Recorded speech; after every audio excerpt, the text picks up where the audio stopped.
সমস্ত প্রশংসা ও সমস্ত তারিফ, আরাধনা, অর্চনা, স্তব স্তুতি সে বিশ্ব নিয়ন্তা পাক পরওয়ারদিগার আলমের জন্যই, যিনি আমাদের শাওয়াল মাসে প্রথম সিয়াম পার হওয়ার পরে প্রথম জুমায় ঈদুল ফিতরের পর আবার দ্বিতীয় একটা ঈদ খুশির সংবাদ আমাদেরকে নিয়েছেন এবং আমরা সেই খুশির সংবাদে অংশগ্রহণ করতে পেরেছি, অর্থাৎ খুতবার পূর্বে উপস্থিত হয়েছি।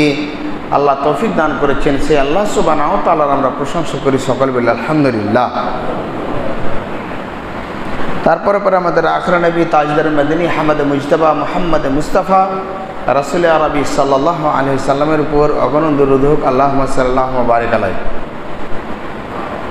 আজকের খুতবার বিষয়বস্তু হচ্ছে সালাম, অর্থাৎ এক অপরকে সালাম দেওয়া, সালাম বিনিময় করা, কি ফজিলত, কি দরকার, কতটুকু প্রয়োজন, সে সম্পর্কে আমরা জানবো ইনশাআল্লাহ। বলছিলাম সালাম, সালাম এমন একটা জিনিস, সালাম ইসলাম সব সালাম থেকে এসছে। সালাম মানে হচ্ছে শান্তি, ইসলাম মানে হচ্ছে শান্তি। যার মধ্যে সালাম আছে তার মধ্যে শান্তি আছে, এমন একটা আমরা ধর্ম অবলম্বী যার পরে সালাম, যে ব্যক্তি সালাম দেয় তার থেকে নিরাপত্তা, অর্থাৎ মুসলিম ব্যক্তিরা হচ্ছে শান্তি পৃথিবীর মধ্যে ছড়াতে চায়। সালাম মুসলিম যারা রয়েছে সুন্নি, যারা সুন্নাত বলে কিন্তু সুন্নাত পালন করে না, তো সালাম আমরা দিব কেন? মুসলমান। আর মুসলমান কেন? মুসলমানই হয়েছে তার জন্য মুসলমান নয়। একজন মানে আমাদের মুসলমানের মধ্যে বলছে যে আচ্ছা আমরা কোন দিক দিয়ে মুসলমান? আপনি ইসলামের দিক দিয়ে ইসলাম গ্রহণ করলে, ইমান নিয়ে আসলে সেটা মুসলমান। বলছেন না, ওনার দাদর টাইপের। তো বলছে যে হিন্দিরাও গান বাজায়, আমরাও গান বাজাই, হিন্দুরাও মদ খায়, আমাদের মুসলমানরা মদ খায়, হিন্দুর নিয়ে পরবে কুদাকুদি করে, আমরাও কুদাকুদি করি, হিন্দুরা বিয়েতে গান বাজনা বাজাচ্ছে, আমরাও করছি। তো ওরা যেটা করে আমরাও করি, শুধু একটা জিনিস করে না, ওরা মুসলমানই দেয় না আর আমরা মুসলমানই দিই। তার জন্য ওরা মুসলমানই দেয় না, মুসলমান না, আমরা মুসলমানই দিচ্ছি, তার জন্য মুসলমান। ও যুক্তির কথা যে মুসলমানই হয়ে গেলে মুসলমান, কিন্তু এটা কি বাস্তব? আবু কুহাফা রাদিয়াল্লাহু তাআলা আনহু রাসূল সাল্লাল্লাহু আলাইহি সাল্লামের দাদা শ্বশুর, আবু বকর রাদিয়াল্লাহু তাআলা আনহু বাবা। ফতে মক্কা আবু বকর রাদিয়াল্লাহু তাআলা আনহু যখন ইসলাম ধর্ম গ্রহণ করলেন তখন ইসলাম ধর্ম গ্রহণ করেননি। মক্কা থেকে মদিনা হিজরত করে গেলেন, তখনও ইসলাম ধর্ম গ্রহণ করেননি। মক্কাতে 10 বছর থাকলেন, তখন ইসলাম ধর্ম গ্রহণ করেননি। ফাতে মক্কা যেদিন মক্কা বিজয় হয় সেদিন আবু কুহাফা আবু বকরের বাবা রাসূল সাল্লাল্লাহু আলাইহি ওয়াসাল্লামের দাদা শ্বশুর আয়েশা দাদু ইসলাম গ্রহণ করছেন। তো সেদিন কি তাকে মুসলমানি করা হয়েছিল? তো মুসলমানের সঙ্গে মুসলমান নয়, ইমানের সঙ্গে মুসলমানি। ইমান যদি থাকে তাহলে তার মুসলমান বলে মানে গণ্য হবে। তো মুসলমানের উপরে মুসলমানের কিছু হক রয়েছে। আপনি বাধ্য, সালামটা এমন একটা জিনিস যে আপনি বাধ্য, আপনি দিতে বাধ্য এক অপর মুসলমানকে। বিশ্বনবী সাল্লাল্লাহু আলাইহি ওয়াসাল্লাম বলেন যে কোনো ব্যক্তি যদি মারা যায় তাহলে তার জানাজাতে হাজির হতে হবে, এটা একটা বাধ্য, তার হক। নাম্বার 2, কাউকে যদি কেউ খাওয়ার জন্য দাওয়াত দেয় তাহলে সে ব্যক্তি যেতে বাধ্য, কিন্তু ওখানে গিয়ে দেখছে যে গান বাজনা, ওখানে গিয়ে দেখছে শরীয়ত বিরোধী কাজ, ওখানে একটা নাজায়েজ জিনিসের দাওয়াত দিয়েছে, সুন্নাত যেরকম দাওয়াত দিয়েছে, খাতনা মুসলমানের, সেখানে আপনি যাবেন না। জন্মদিনের দাওয়াত দিয়েছে, তাহলে আপনি ওখানে যাবেন না। মৃত্যুবার্ষিকী আপনাকে দাওয়াত দিয়েছে, তাহলে আপনি যাবেন না, আপনার গ্রহণ করা ওয়াজিব, কিন্তু ওখানে গিয়ে দেখছেন যে এই সিস্টেম, তো আপনি যাবেন না। এইরকমই মৃত্যু ব্যক্তি মারা গেছে, আপনার উপরে দায়িত্ব আপনার অপরিহার্য করে দিয়েছে শরীয়ত আপনাকে যে আপনি তার জানাজাতে যাবেন। যদি আপনি ওখানে যান, নেকি পাবেন না পাবেন সেটি ভিন্ন বিষয়, কিন্তু আপনাকে যেতেই হবে, এটাই ঠিক। এবার আপনি যদি জানাজাতে অংশগ্রহণ করেন, 1 কেরাত নেকি পাবেন। 1 কেরাত মানে হচ্ছে উহুদ পাহাড়ের সমান। আর আপনি যদি মাটি দেওয়া পর্যন্ত থাকেন, দাফন পর্যন্ত থাকেন, দাফন করেন, তাহলে 2 কেরাত নেকি পাবেন, মানে 2টা উহুদ পাহাড়ের সমান নেকি পাবেন। 2টা উহুদ পাহাড় মানে 4 কিলোমিটার হচ্ছে প্রশস্ত, আর আপনার লম্বা হয়ে যাচ্ছে আপনার 6 কিলোমিটার। নিচে কতটুকু আছে আল্লাহ আলাম, এতটুকু নেকির হকদার হবেন। এইরকমই কোনো ব্যক্তি মুসলমানকে দেখবে, তার উপরে অপরিহার্য সে ব্যক্তি যে সালাম দেবে। সালাম এমন একটা জিনিস, রাসূল সাল্লাল্লাহু আলাইহি ওয়াসাল্লাম বলছেন যে কোনো ব্যক্তি যদি আগ বেড়ে সালাম যদি না দেয়, তো ভাবা বখিল, সে ব্যক্তি বখিল অর্থাৎ কৃপণ। তাহলে আপনার মধ্যে যদি সালামের যদি প্রচলন যদি না থাকে, তাহলে সালাম যদি না দেন, তাহলে আপনি একটা বখিল লোক, কৃপণ লোক। রাসূল সাল্লাল্লাহু আলাইহি ওয়াসাল্লাম বলছেন যে লা ইয়াদখুলুল জান্নাহ আল বখিল, বখিলেরা কোনদিন জান্নাতে যাবে না।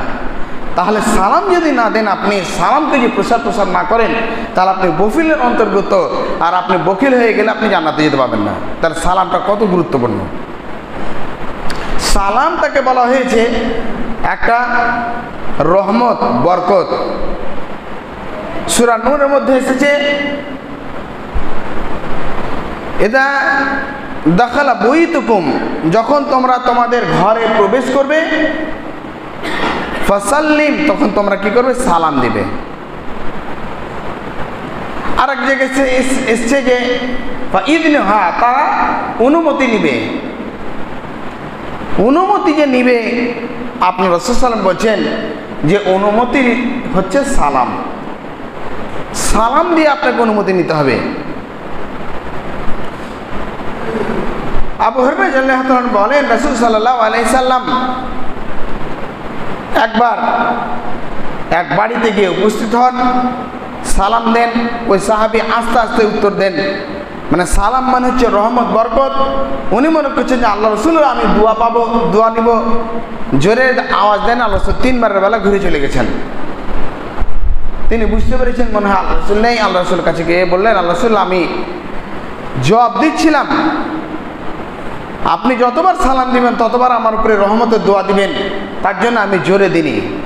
বোঝা যায় যে সালাম একটি রহমত, আর অনুমতি যদি আপনি পুরোপুরি যদি না পান, তাহলে আপনি ওখানে যেতে পাবেন না।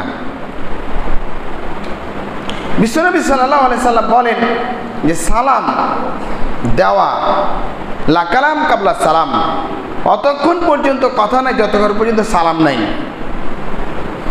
যতক্ষণ পর্যন্ত কথা হবে, তার আগে কি হবে? সালাম হবে। তাই আমরা যখন দার্স দিই, প্রথমে সালাম দিই, তারপরে খুতবা শুরু করি। এখানে দিই, সালাম দিই, তারপরে খুতবা শুরু করি। যে কোনো কথার পূর্বে আপনাকে সালাম দিতে হবে। আপনি চেনেন চেয়ে না চেনেন, আপনি এক ব্যক্তিকে যদি সালাম দেন, তারপর ওর যদি কথা যদি বলেন যে কেমন আছেন ভাই, ও হাসি মুখে জবাব দিবে, আসসালামু আলাইকুম ভাই, কেমন আছেন? ওয়ালাইকুম সালাম, আলহামদুলিল্লাহ ভালো আছি। কিন্তু একটা লোক আপনি সালাম দিবেন না আর বলবেন কেমন আছো ভাই, তখন সেটা অন্য হয়ে যেতে পারে। তুমি কে? আমার খোঁজ খবর নেওয়ার। কেন? কি ব্যাপার? তোমার সঙ্গে সম্পর্ক কি? তাহলে সালামটা কি প্রথমে জিনিস, আপনি তাকে কি করলেন? আগে দোয়া দিলেন। পৃথিবীর মধ্যে সবচাইতে হকদার হচ্ছে দোয়ার নিজের ছেলে মেয়েরা। তার জন্য আপনি ছেলে মেয়েকে আপনি কি করবেন? দোয়া দিবেন। আজ দেখেন নিজের ছেলেকে ডাক্তার করছে, মাস্টার করছে, প্রফেসর করছে, ইঞ্জিনিয়ার করছে, কত লাখ লাখ কোটি কোটি টাকা। ধরেন নিটে বসাবে, ডাক্তারিতে চান্স দেওয়া হবে, পেল না, তোর টাকা আছে, 1 কোটি টাকা দিয়ে ওকে ডাক্তারি প্রাইভেটে পড়াচ্ছে। যে ছেলেটার জন্য এত কোটি কোটি টাকা খরচা করছে, সেই ছেলেটাকেই সালাম দেয় না। ফোন করেছে, বাইরে আছে, কেমন ছিলে বেটা, কি করছিস, খেয়েছিস, কিন্তু সর্বপ্রথমে যে আপনি যে সালাম তাকে দোয়া দেবেন, আসসালামু আলাইকুম ওয়া রাহমাতুল্লাহি ওয়া বারাকাতুহু, আসসালামু আলাইকুম, তোমার উপরে শান্তির ধারা বর্ষিত হোক, রহমত বর্ষিত হোক, বারাকাতুহু, আর বরকত হোক। তাহলে আপনি সালামের হকদারকে নিজের ছেলে মেয়ে। স্ত্রী পুরুষকে সালাম দেয় না, অথচ পুরুষ যদি না থাকে তার কিছু থাকবে না, তার রাজ মুকুটটা উড়ে যাবে। স্ত্রী যদি না থাকে তাহলে ওই লোকটা এমন হয়ে যায়, যার স্ত্রী মারা গেছে তারা বুঝতে পারে, এখন বুঝতে পারবে না, ওই যেটা বাড়িতে আছে সেটা ওর বুঝতে পারবে না। যখন দ্বিতীয় স্ত্রী হবে বা বৃদ্ধকালে বিয়ে হবে না, ওই বৃদ্ধাটা মারা গেছে তখন বুঝতে পারবে। কিন্তু তার জন্যে রহমত নেই, তাকে খেতে দেয়, তাকে পরান্ন দেয়, তাকে বিভিন্ন রকমের জিনিস নিয়ে এসে দেয়। এই ঈদে কত রকম কি দিল না দিলে তো কত মুখ ফুলাফুলি, কিন্তু তার জন্য আবার দোয়া নেই। কোনো চেনা অচেনা লোককে, মৌলানাদেরকে দেখে আবার অটোমেটিক সালাম বের হয়। হাজি সাহেবকে দেখলো আসসালামু আলাইকুম, মৌলানা সাহেবকে দেখলো আসসালামু আলাইকুম, কিন্তু নিজের কোনো যে বাড়িতে যে গিয়ে বলবে যে আসসালামু আলাইকুম, তো দিয়ে অভ্যস্ত নেই আর ওরা নিয়ে অভ্যস্ত নেই। এবার যদি জালসাতে শুনেছে, খুতবাতে শুনেছে, গিয়ে বলছে আসসালামু আলাইকুম, তখন হাসছে ওই, আবার দ্বিতীয়বার বলছে কত মূল বিষয় হয়ে গেছে, তাই না? কেন সালামের প্রচলন নেই। বিশ্বনবী সাল্লাল্লাহু আলাইহি ওয়াসাল্লাম বলেন যে কোনো ব্যক্তি যদি সালাম দিয়ে বাড়িতে প্রবেশ করে, মান দাখালাল বাইত ফাসাল্লিম, যে ব্যক্তি সালাম দিয়ে বাড়িতে প্রবেশ করলো, জাম্মানি ওয়া জাম্মাতুল্লাহ, আল্লাহ আল্লাহ রসুলের জিম্মেদারিতে হয়ে গেল। কত বড় গ্যারেন্টি বলেন তো, যে আল্লাহ আল্লাহর রসুল তাকে গ্যারেন্টি দিতে নিয়ে নিয়েছে, তার কোনো হেফাজত মানে নিয়েছে, তার কোনো ক্ষতি হবে না। দেখেন বাড়ির মধ্যে আপনি বসেন, স্ত্রী স্বামীকে মার্ডার করে দিচ্ছে, স্বামী স্ত্রীকে মার্ডার করে দিচ্ছে, ছেলে মাকে মার্ডার করে দিচ্ছে, মা ছেলেকে মার্ডার করছে, ছেলে বাবাকে মার্ডার করে দিচ্ছে, হয় না? অহরহ হচ্ছে, বাড়ির মধ্যে হচ্ছে। কিন্তু আপনি যদি আসসালামু আলাইকুম বলে বাড়ির মধ্যে প্রবেশ করেন, তাহলে আল্লাহ আপনাকে মার্ডার থেকে, বিপদ থেকে, আপদ থেকে, সাপ থেকে, বিচ্ছু থেকে আপনাকে হেফাজত করবে ইনশাআল্লাহ। তাহলে আমরা ইনশাআল্লাহ সালাম দিয়ে ঢুকবো তো নাকি? ইনশাআল্লাহ মনে মনে এরাদা করেন। মান খারাজাল বাইত, যে ব্যক্তি বাড়ি থেকে বের হবে, ফাসাল্লিম, সালাম দিয়ে বের হবে, তো আল্লাহ বলছে যে আমি তার জিম্মেদারি নিয়ে নিলাম। তো বাড়ি থেকে যখন বের হয় তখন কত বড় ঝুঁকি নিয়ে বের হয় একটা লোক। ধরেন যে একটা রামপুরে তার ডিউটি আছে, সেখানে চাকরি করে, বা এখানে গঙ্গারামপুরে করে, বা এখানে রায়গঞ্জে করে, এ 50 কিলোমিটার ব্যবধানের মধ্যে বলেন, ওর গ্যারেন্টি আছে যে বাড়ি থেকে ফিরে আসবে বা ওদিক থেকে বাড়ি আসবে? অ্যাক্সিডেন্ট হতে পারে, কত রকমের কি হতে পারে। তো রাসূল সাল্লাল্লাহু আলাইহি ওয়াসাল্লাম বলছেন যে ব্যক্তি বাড়িতে সালাম দিয়ে বের হয়ে গেল, সেই ব্যক্তি আল্লাহর জিম্মেদারিতে হয়ে গেল। যে ব্যক্তি মরে যাবে সে ব্যক্তি দাখালে জান্নাতে যাবে, আর যে ব্যক্তি মরবে না সে ব্যক্তি আল্লাহ সুবহানাহু ওয়া তাআলার গ্যারেন্টিতে থাকবে। তাহলে সালামটা কত বড় জিনিস দেখেন। সালাম এমন একটি জিনিস, যে জিনিস মানুষের মধ্যে ভ্রাতৃত্ব, প্রেম প্রীতি, ভালোবাসা, উলফাত, মহাব্বত জাগিয়ে তোলে। যে লোকটা আপনার উপরে রাগ করে আছে, সে লোকটাকে আপনি সালাম দেন, ওই লোকটা আস্তে আস্তে আস্তে আস্তে আস্তে তার মনটা নরম হয়ে যাবে। কিন্তু কাউকে যদি মনটা ওইরকমই থাকে, খাতামাল্লাহু আলা কুলুবিহিম, আল্লাহ তার মনকে যদি মোহর মেরে দেয়, সামাইহিম, সে ব্যক্তি শুনতে যদি না পায়, আবসারিহিম, যদি দেখতে না পায়, তাহলে গিশাওয়াতুন, সে একটা আশ্চর্যের পড়তা, আল্লাহুম আযাবুন আযীম, তার জন্য বড় আযাব রয়েছে। মানুষকে মানুষ সালাম যদি দেয়, তার অহংকার মানে থাকে না। আল্লাহ সাল্লাল্লাহু আলাইহি ওয়াসাল্লাম বলছেন যে যে ব্যক্তি জেনে শুনে সালাম না দেয়, ওই ব্যক্তি সবচেয়ে বড় অহংকারী। আল্লাহু আকবার, আল্লাহ যেন হেফাজত করেন, আমিন। আর যে ব্যক্তি অহংকারী, আর হৃদয় কিবরিয়া, আল্লাহ বলছে যে অহংকার হচ্ছে আমার চাদর, আমার সম্মান, আমার ইজ্জত। যে ব্যক্তি সম্মান ও ইজ্জত নিয়ে খেলবে, সে ব্যক্তি হারব মিনাল্লাহ, আমার সঙ্গে যুদ্ধ করার জন্য প্রস্তুত হয়েছে। আর যে ব্যক্তি যুদ্ধ করার জন্য প্রস্তুত হয়েছে, সে ব্যক্তি কি আর বাঁচতে পারবে বলেন? সালাম যদি দেয় তাহলে সে ব্যক্তিকে আল্লাহ সুবহানাহু ওয়া তাআলা তার মর্যাদা বাড়িয়ে দিবেন। আল্লাহ বলছেন যে ব্যক্তি সালাম দেয়, সমাজের মধ্যে চলাফেরা করে, দেখবেন ওই লোকটা যখন মারা যায়, যদি তার কোনো কিছু থাকে, অন্য জিনিস থাকে, সেটা ভিন্ন ব্যাপার, কিন্তু তবুও বলবে যে লোকটা মারা গেল, যে যেখানে দেখতাম সালাম দিত। সালাম বড়রা ছোটদেরকে দিবে, ছোটরা বড়দেরকে দিবে, সবই জায়েজ রয়েছে, কিন্তু ছোটরা বড়রাকে সালাম দিবে, এটা বেশি হক। এই কথাটাকে সামনে রেখে এখন টিচার সালাম দেয় না যতক্ষণ পর্যন্ত ছাত্র না দিবে, মৌলানা সাহেব সালাম দেয় না যতক্ষণ মুক্তাদি না দিবে, বাবা মা সালাম দেয় না যতক্ষণ না ছেলেরা দিবে, শ্রমিকরা সালাম দেয় না, মানে মালিকেরা সালাম দেয় না শ্রমিকরা যদি না দেয়। এটা কোনো জায়গায় নেই। আমার সাল্লাল্লাহু আলাইহি ওয়াসাল্লাম বলেন, রাসূল সাল্লাল্লাহু আলাইহি সাল্লাম কে আমরা মনে করতাম যে আমরা আগে সালাম দিব, তো রাসূল সাল্লাল্লাহু আলাইহি সাল্লাম আগেই সালাম দিয়ে দিতেন। সালামটা এমন একটা জিনিস, রাসূল সাল্লাল্লাহু আলাইহি সাল্লামকে আমরা দিয়ে কোনো দিন আগ বেড়ে যে সালাম দিতে পারবো, এটা হয়নি। তাহলে বোঝা গেল যে বড়রা, যিনি বিশ্ব নবী সাল্লাল্লাহু আলাইহি সাল্লাম আপনাকে আদর্শ শিখিয়ে দিচ্ছেন যে সালামটা কি আপনিও দিতে পারবেন, সালাম দিবেন। আল্লাহ যেন আমাদের এই সমস্ত আমল করার যেন তৌফিক দান করেন, আল্লাহুম্মা আমিন।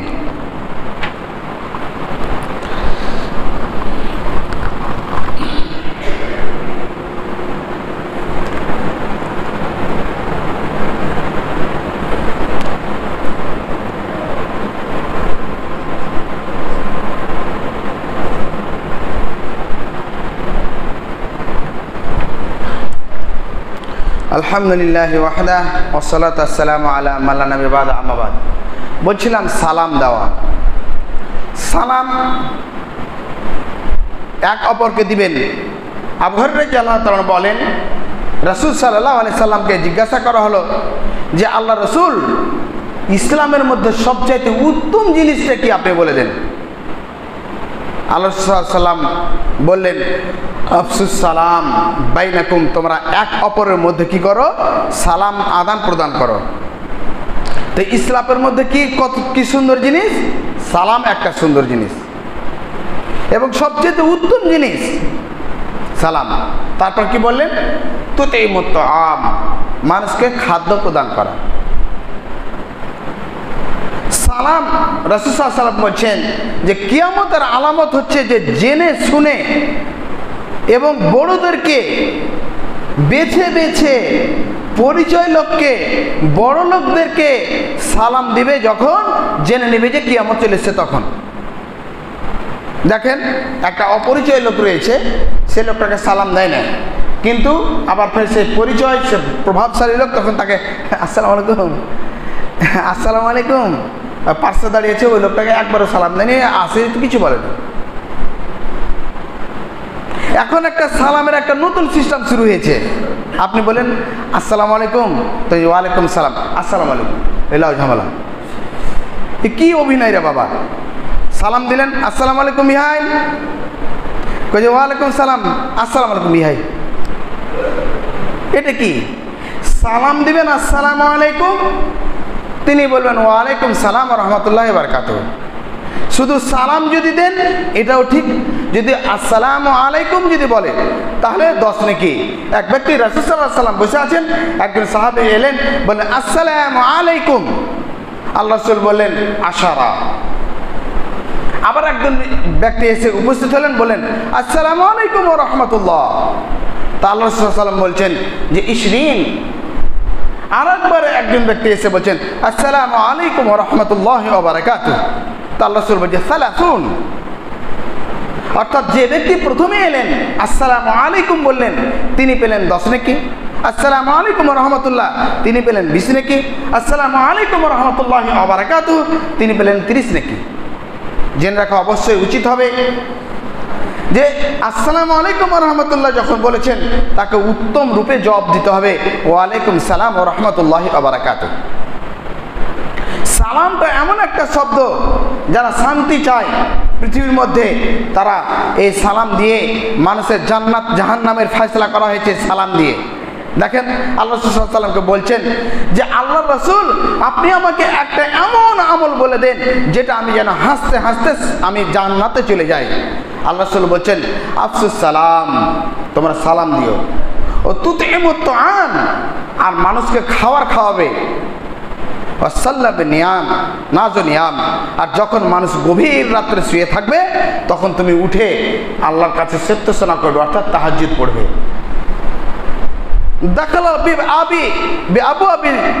সালাম, আর তুমি যদি এই তিনটি কাজ করো, অর্থাৎ সালাম দাও, মানুষকে খাবার প্রদান করো, আর যদি রাত্রে উঠে উঠে নামাজ পড়ো, তা হাসতে হাসতে কোনো বাধা দেবে না, তোমাকে জান্নাতে প্রবেশ করে যাবে। তাহলে জান্নাত যাওয়ার একটা মাধ্যম হচ্ছে সালাম। সালাম লা কালাম কাবলা সালাম, সালামের আগে কোনো কথা নেই। আমরা দেখি সে অবশ্যই নামাজ পড়ে, রোজা করে, মুরব্বী মানুষ, হাজি সাহেব মানুষ, বা মৌলানাও কিছু কোরআন হাদিস পড়েছে, তথ্য নেই, ওদেরকেও যাদেরকে দেখে আইডিয়াল মনে করায় ও সালাম দিতেই জানে না। হ্যাঁ, হ্যালো, আসসালামু আলাইকুম, কি হ্যালো, বিহাইন, হ্যালো বিহাইন, আসসালামু আলাইকুম, বিহাই আসসালামু আলাইকুম, শেখ আসসালামু আলাইকুম, সর্দার সাহেব আসসালামু আলাইকুম, মন্ডল সাহেব আসসালামু আলাইকুম, মৌলভী সাহেব আসসালামু আলাইকুম। আগে কথাই হবে না, আগে হবে সালাম। লা কালাম কাবলা সালাম।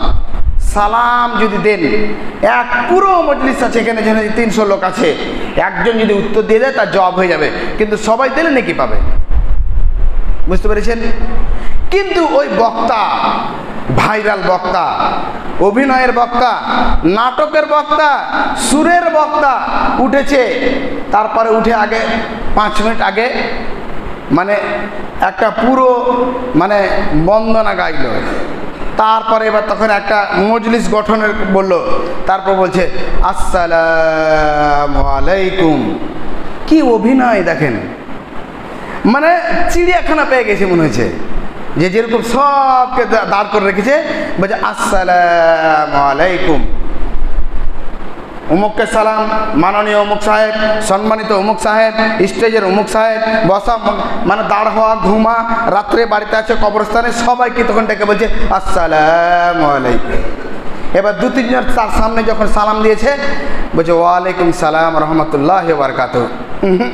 বুঝতে পারলাম না, সবাই সালাম দিলেন না, মনে হয় সালাম পৌঁছায়নি। আবার দ্বিতীয়বার সালাম দিচ্ছি আসসালামু আলাইকুম।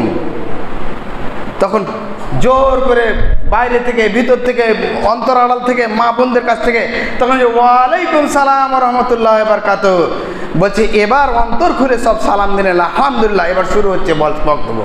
ও মৌলানা জানাই নাই যে একজন উত্তর দিয়ে দিলে হয়ে যাবে। সালাম পৃথিবীর মধ্যে কোনো জায়গায় বাকি নাই যে সালাম দেওয়া যাবে না। পেশাব করছে সালাম দিতে পারবেন, জুয়া খেলছে সালাম দিতে পারবেন, মদ পান করছে সালাম দিতে পারবেন, খেতে বসেছে সালাম দিতে পারবেন, সমস্ত জায়গায় সালাম দিতে পারবেন। উত্তর দেওয়া ভিন্ন পদ্ধতি রয়েছে। পায়খানাতে বসে আছেন, পেশাবখানাতে বসে আছেন, ও বেরিয়ে উত্তর দিবে। এখন ফের নতুন নতুন কিছু আছে, ঢুকলো, মাস্টার কেমন আছেন, ভালো, রসিদ কাটতে গেছে, একটু হেসে কথা বলতে হবে। ও মৌলানা জানাই নাই, মৌলানা সাহেব কেমন, কেমন আছেন, ছেলে পিলে কেমন আছে, সব ঠিক তো, খাবার খাচ্ছে তো, তা সালাম দিলাম না, আপনি মাফ করিয়েন। বেটা তুমি এতটি কথা বললে, তোমাকে অনুমতি দিলে আল্লাহ, আর তুমি সালামটা দিতে পারবে না? কোন জায়গায় হাদিস এসছে যে খেতে বসার সময় সালাম দেওয়া যাবে না? হ্যাঁ, কোন জায়গায় বলা হয়েছে? আপনি ঢুকেই বলছেন আসসালামু আলাইকুম। মাস্টার মশাই, আপনার উপর আল্লাহ যেন শান্তির ধারা বর্ষিত করে, ও রহমতুল্লাহ আপনার উপর রহমত করে, ও বরকত, আপনার টাকা পয়সাতে বরকত দেয়। হতে পারে যে ওই খেতে খেতে তার পানি আটকে যেতে পারে, হতে পারে যে খেতে খেতে তার লোকমা না হয়ে যেতে পারে, হতে পারে যে এই অবস্থায় তার মৃত্যু হয়ে যেতে পারে। আপনি তো যেন শান্তি, বরকত, রহমতের তার আশা করছেন, দোয়া দিচ্ছেন। আপনি দোয়া দেওয়া যাবে না, আর তুমি 8 ঘন্টা ধরে কথা বলছো যে কেমন আছে, কিরকম আছে, কি হয়েছে না হয়েছে, বলছে সালামটা দিলাম না, বিয়াদবি হবে। সালাম আপনি যে কোনো সময় দিতে পারবেন। দেখেন আপনি মানে পাবলিকও এরকম, গরু দুধ দেয়? বলে হ্যাঁ। বলে ষাঁড়? বলে আরো দিবে। আরে বাবা, আপনি যদি নামাজে থাকেন, নামাজের মধ্যে আছেন, তাহলে যদি কোনো ব্যক্তি সালাম দেয়, তার সালামের উত্তর আপনি নামাজেই দিতে পাবেন। নামাজের চাইতে কি আর কিছু গুরুত্বপূর্ণ জিনিস রয়েছে? যখন আপনি এরকম করলেন আল্লাহু আকবার, তাহলে হারাম জিনিস তো হারাম ছিলই, হালাল জিনিসও হারাম হয়ে গেল।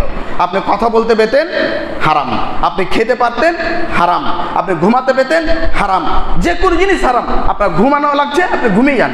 খিদা লেগেছে, আপনি ছেড়ে দেন। আগে খিদা খেয়েলেন, তারপর নামাজ শুরু করেন।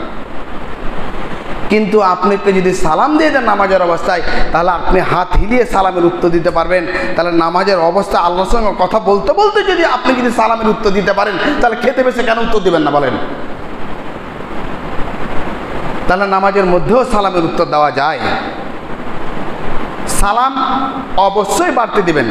এই সালাম হচ্ছে একটা আদর্শ, একটা দোয়া। এই সালাম যদি কেউ দেয়, বিশ্বনবী সাল্লাল্লাহু আলাইহি সাল্লাম বলছেন যে ওই ব্যক্তির বাড়ির মধ্যে বরকত হবে। বরকতের আমি একটা বক্তব্য রেখেছিলাম, বক্তব্যটা আছে কিনা, 15টা জিনিস বাড়িতে বরকত নিয়ে আসে, তার মধ্যে একটা হচ্ছে সালাম। বাচ্চাদেরকে সালাম শিখাবেন, ছোটদেরকে সালাম শিখাবেন। যার মায়ের সালাম ভালো, কালাম ভালো, ও বাচ্চারা অটোমেটিক বুঝে যাবে। সালাম দিতে হবে, উচ্চারণ সহকারে সালাম দিতে হবে। সালাম আলাইকুম, সালাম আলাইকুম। কি এটা? সালাম আলাইকুম মানে হচ্ছে এই যে মৃত্যু হোক। আয়েশা রাদিয়াল্লাহু তাআলা আনহা বসে আছেন আল্লাহ রাসূলের পাশে, একজন ইহুদি এসে বলছে সালাম আলাইকুম। আল্লাহ রাসূল ওয়া আলাইকুম বা গাযাবতু গাবদান শাদীদা। আয়েশা রাদিয়াল্লাহু তাআলা রেগে একদম ফুল হয়ে গেছে। উনি বলছেন যে তুমি ধ্বংস হও, তোমার মৃত্যু হোক। আয়েশা রাদিয়াল্লাহু তাআলা আল্লাহ রাসূল বলছেন আয়েশা চুপ করো তো। আল্লাহ রাসূল বলছেন, আল্লাহ রাসূলকে বলছেন আল্লাহ রাসূল আপনি শুনেননি আপনার মৃত্যু কামনা করেছে? আরে করেছে তো করেছে, তো বলে যে ওয়া আলাইকুম, তা আমি বলছি তোমারই হোক। তাহলে আপনি উচ্চারণ করে সুন্দর করে সালাম দিবেন। কি বলবেন? আসসালামু আলাইকুম, হামজা ইস্তেফামিয়া, আসসালামু আলাইকুম। সালাম দেওয়ার সময় আপনার কিছুগুলো শিরকি নিয়ম রয়েছে। যেরকম কালকে মিচ্ছকের দিকে গেছি, আমাকে সালাম দিল, মানে শান্তি একবারে সালাম দিল, সাল্লাল্লাহু আলাইহি সাল্লাম। সালাম দিচ্ছে পা দিয়ে। মা বাপের, শ্বশুর শাশুড়ির পা কদম মুসি করছে, এটা একদম শিরক। সালাম দেওয়ার সময় হাত ঝোলানো, পা ঝোলানো, কোনো ঝামেলা নেই। সালাম দিবেন আসসালামু আলাইকুম ওয়া রাহমাতুল্লাহি ওয়া বারাকাতুহু। আবার কে সালাম দেওয়ার সময় দুটা হাত লাগায় আর যুক্তি দেয় যে দু হাতে লাগালাম, দু হাতের গুনাহ মিটে হয়ে গেল। মানে দুটা হাত লাগলো, দুটার গুনাহ লাগলো। তাহলে আসসালামু আলাইকুম বলে কি হতো? তাহলে বুক লাগাতে হতো, তাহলে পুরোটার হতো। এবার বলছে একটু চিপতে হবে। আপনি কেন বলছেন এরকম করে? কী ব্যাপার গো, আপনার অন্তরে সালাম এনে এরকম করে সালাম করলো, বেশি করে চিপে করেন। তাহলে বেশি করে লাত দিলে তো বেশি করে লাগবে। তাহলে আসসালামু আলাইকুম দিলেন লাত নাকি? সালামে কোনো সিস্টেম নেই। আপনি দূর থেকে বললেন, কাছে থেকে বললেন আসসালামু আলাইকুম ওয়া রাহমাতুল্লাহ। সালাম বড়রাকে দিবে, এটা হক। কিন্তু বড়রাও হক দিতে পারে। দেখছি ক্লাসে, কোনো জায়গায়, কোনো মজলিসে, কোনো মৌলানা, কোনো মুরব্বী, কোনো শায়েখ বসে আছেন, সবাই ওখানে আছে আর উনি অপেক্ষা করছেন ওনার। এবার ও এমএলএ সাহেব এলো, মৌলানা সাহেব এলো, মুফতি সাহেব এলো, স্যার ক্লাসে ঢুকলো। স্যারকে দেখে ছাত্র উঠে আসসালামু আলাইকুম স্যার। ওয়ালাইকুম সালাম, বসো। এই নীতি হারাম। যে ব্যক্তি ঢুকবে ওকেই সালাম দিতে হবে। আপনি তো সালামটা শিখাতে পারেন না, আপনি কি ফের শিক্ষক? আপনি তো সালামটাই দিতে পারেন না আপনার মুরিদকে, কি আপনি পীর? আপনি তো সালামটাই দিতে পারেন না ছেলে মেয়েকে, কি আপনি আপনার বাবা? আপনি সালাম তো শিখাতে পারেন না আপনার মেয়েকে, ছেলেকে, কি আপনি মা? বাচ্চা দান করে দিলে শুধু মা হওয়া যায় না। রাস্তায় মিউনিসিপ্যালিটিতে পড়ে থাকা, প্ল্যাটফর্মের নিচে পড়ে থাকা ওই পাগলিটাও বাচ্চা দিয়ে দেয়। তার জন্য যে মা হয়ে যায়, ভুল কথা। বাড়ি থেকে বের হওয়ার সময় তো আপনি বলবেন বেটা টাটা, কিছুদিন তো পরে পড়বে আপনার মুখে ঝাঁটা, কারণ আপনি শিখাচ্ছেন ওই রকমই টাটা করো টাটা করো। কি স্টাইল অভিনয়, টাটা টাটা টাটা টাটা, উনি কি মুসলমান? ঝাঁটা ঝাঁটা, হ্যালো হ্যালো, কুকুরকে ডাকবে হ্যালো হ্যালো। কতদিন বলা হয়, কত রকম করে বলা হয়, যার মধ্যে সালাম নাই তার মধ্যে কোনো রহমত নেই, কোনো বরকত নেই। রাসূল সাল্লাল্লাহু আলাইহি সাল্লাম এমন একটি পদ্ধতি দিয়েছে কোনো ধর্মের মধ্যে নেই। যখনই বলে দিলেন আসসালামু আলাইকুম, সে আইয়ামে জাহিলিয়াতের মধ্যে এক অপরকে যেরকম হায়না হিংস্র পশুরা দেখে ভয় করতে এক অপরকে খেয়ে নিবে, জঙ্গলের মধ্যে এক অপরকে যেরকম ধরে নেয়, ওই রকমই মানুষ মানুষকে খেয়ে নিত। প্রথমেই যখন বলে দিল আসসালামু আলাইকুম রহমতুল্লাহি ওয়া বারাকাতুহু, তাহলে জেনে নিতে হবে ওই ব্যক্তির থেকে ও নিরাপদ হয়ে গেছে, আর কোনো ঝামেলা নেই। তাহলে এই যে সালাম, সালামের এই সিস্টেমগুলো রয়েছে, সালামগুলো আমরা এই সিস্টেমকে পদ্ধতি করে মেনে আমরা চলার চেষ্টা করবো ইনশাআল্লাহ। অনেকজনের মধ্যে সালাম একটা রয়েছে, সালামের বললে অনেক জিনিস রয়েছে, সময় চলে এসছে। বলছিলাম সালামটা যেরকম কোরআন পড়ছে বলছে সালাম দেওয়া যাবে না, কোরআন তেলাওয়াত করছে সালাম দেওয়া যাবে না, আজান হচ্ছে সালাম দেওয়া যাবে না, আজান হচ্ছে বিড়ি খাওয়া যাবে নাকি, আজান হচ্ছে বক্স বাজা যাবে, আজান হচ্ছে তাস খেলা যাবে, আর আজান হচ্ছে সালাম দেওয়া যাবে না, কোরআন তেলাওয়াত করা যাচ্ছে তখন সালাম দেওয়া যাবে না, যে কোনো জায়গায় সালাম দেওয়া যাবে, কোনো তার বাধা নেই। চলন্ত ব্যক্তিরা সালাম দিবে যারা বসে থাকবে, যারা সাইকেলে আছে ওরা মোটরসাইকেলওয়ালারা সালাম দিবে, যারা মোটরসাইকেলে আছে যারা মারুতিওয়ালারা সালাম দিবে। এটা হচ্ছে তার আদব, তার হক। হক মানে আমি দিব এটা, কিন্তু দিয়ে দেয় তো জায়েজ। সালামটা এমন একটা জিনিস কিনা, একটা রুটিন আছে, আপনার হক এটা, আমি দিব সালাম আগে, কিন্তু দিয়ে দিলে নেকি পাবেন। রাসূল সাল্লাল্লাহু আলাইহি ওয়াসাল্লাম বলছেন যে রাস্তার হক হচ্ছে একটা, হলো এই যে কোনো ব্যক্তি যদি রাস্তাতে বসে তাহলে সেই ব্যক্তি যেন সালামের উত্তর দেয়, আর কোনো পথিক যদি পথ যদি ভুলে যায় তাহলে রাস্তাটা যেন দেখিয়ে দেয়, ওই সালামের উত্তরই দিবে না। এমন একটা কাজ করছে, বলছে যে মদ খাচ্ছে তো কী করে সালাম দিব, বিড়ি খাচ্ছে তো সালাম কী করে দিব, ক্যারাম বোর্ড খেলছে তো সালাম কী করে দেবো, ওপেনলি কাজ করছে, গুনাহ করছে, একটা সালাম দিল না। এবার যদি বলে যে ভাই রাস্তা কোন দিকে আছে, আমি পিয়াজি মোড় যাব, তা আমি জিজ্ঞাসা করছি পিয়াজি মোড় কোথায় যাব, ও বলছে আপনি এটা দিয়ে যাবেন, ডান দিকে এটা দিয়ে যান, একটা মন্দির আছে এদিকে চলে যাবেন, দেখবেন যে একটা উষা নার্সিংহোম লেখা আছে, তার ডান দিক দিয়ে ওদিক দিয়ে ঘুরে একটা গলি আছে, সোজাই উঠবেন, ওখানে একটা মোড় আছে, ওটার নাম হচ্ছে পিয়াজি মোড়। মানে ওকে এমন একটা পিয়াজি মোড় দেখিয়েছে না, মানে পিয়াজির মতন টেড়া করে দেখিয়ে দিয়েছে। এবার যখন হাঁটতে লেগেছে তখন বলছে যে দেখলা কিরকম মুরগা বানাইল, এই গ্রামের লোক, গ্রাম থেকে এসছে, গ্রাম থেকে কিরকম মুরগা বানালাম, তোমাকে যে কিরকম মুরগা বানাবে আল্লাহ, তুমি মরে দেখো কিরকম ঢোল বাজছে, কিরকম টেস্ট লাগছে। বলছে মরা মানুষকে মেরেই কি করবে, তাই না ভাই? ইসলামটা তো সস্তা নাই, পরকালকে বিশ্বাস করে।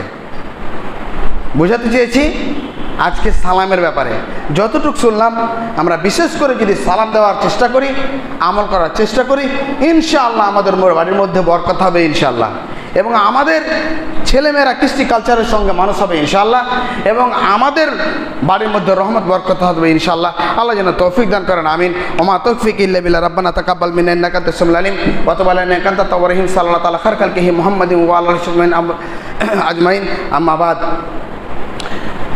আল্লাহ আমাদের চলাতে ফিরাতে যা ভুল হয়েছে আল্লাহ তুমি ক্ষমা করো।